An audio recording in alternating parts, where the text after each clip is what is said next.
Yo, welcome back to the channel, everybody. I am Lee Durfee, author of The Forgetting Moon and The Blackest Heart, both books published by Simon & Schuster's Saga Press. Today I'm going to be reviewing Stone Cold by C.J.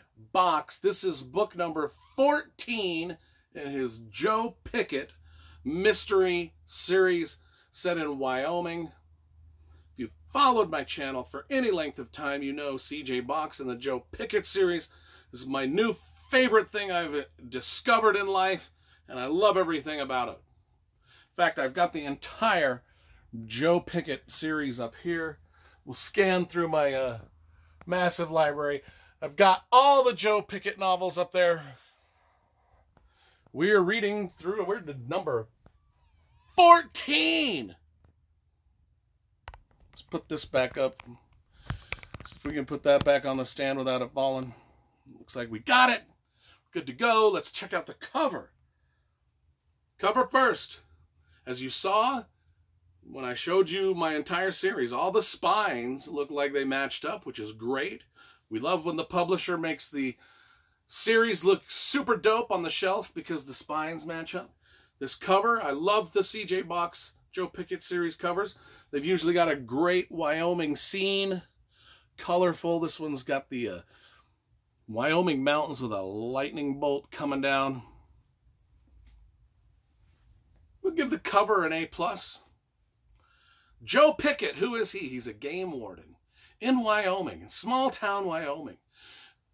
That's why this series is interesting, because it's just a game warden, a simple game warden. Just a regular dude working like me and you.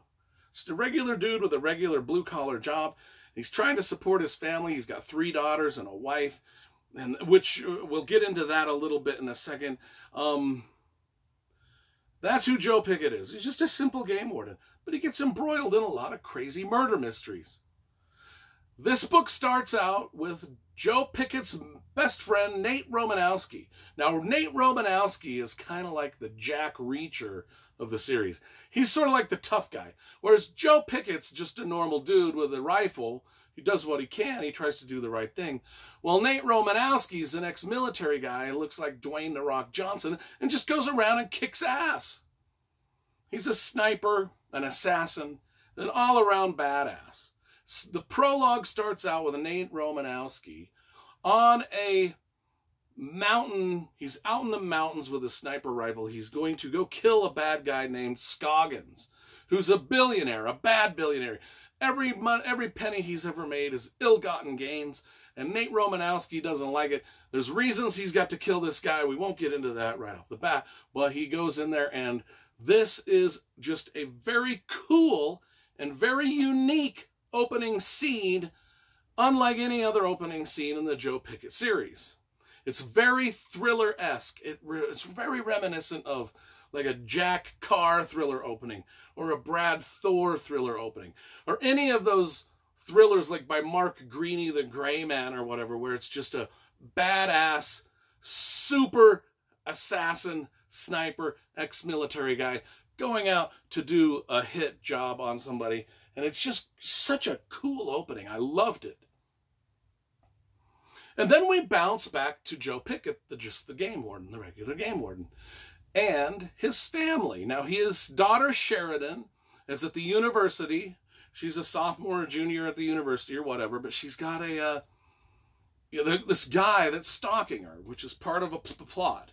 There's a boy that's stalking her on the university campus, making her nervous. She lets her father, Joe Pickett, know about this, and now Joe Pickett's nervous about it also.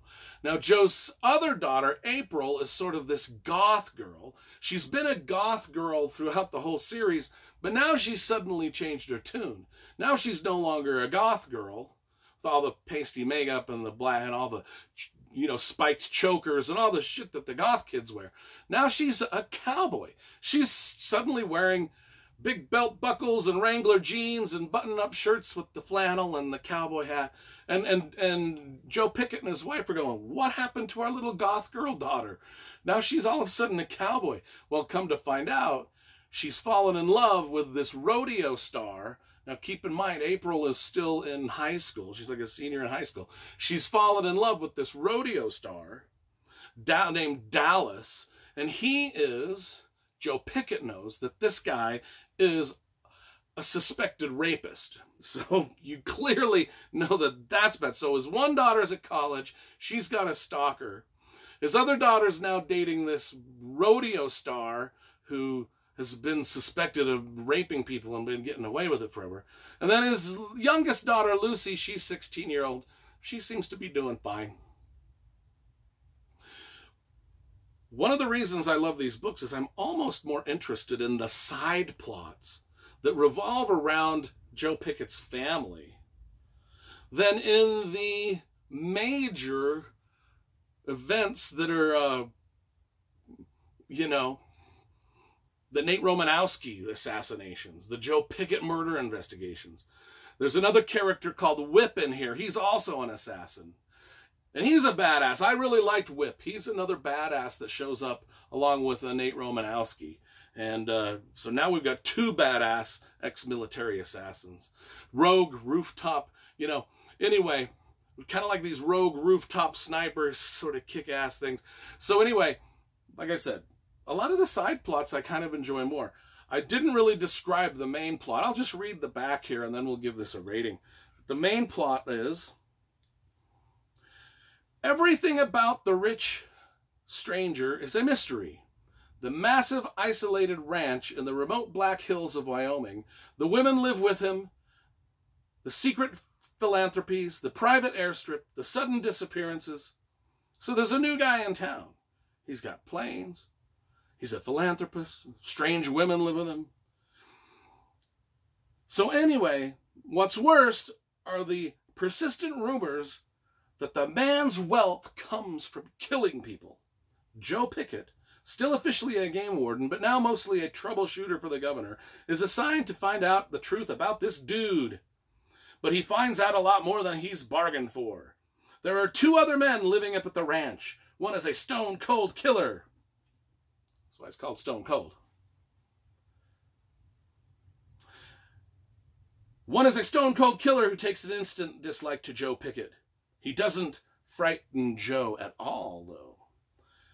But the other man is another story altogether. That's pretty much the plot. I love the Joe Pickett books. You know I love the Joe Pickett books. This was another solid 10 out of 10.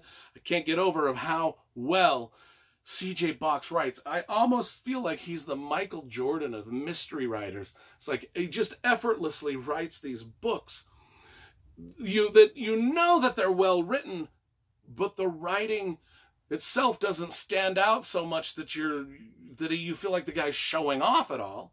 But you can tell that the writing is just beautiful and so pinpoint accurate in every turn. It's just like, I am in awe of how easily this guy puts these mysteries together and puts these plot lines and storylines together.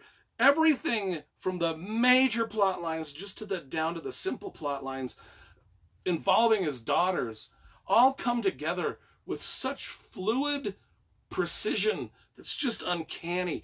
And as a writer myself, I know what it's like to put together plots and it's a difficult thing to see them all run together, to make sense, to keep people's attention.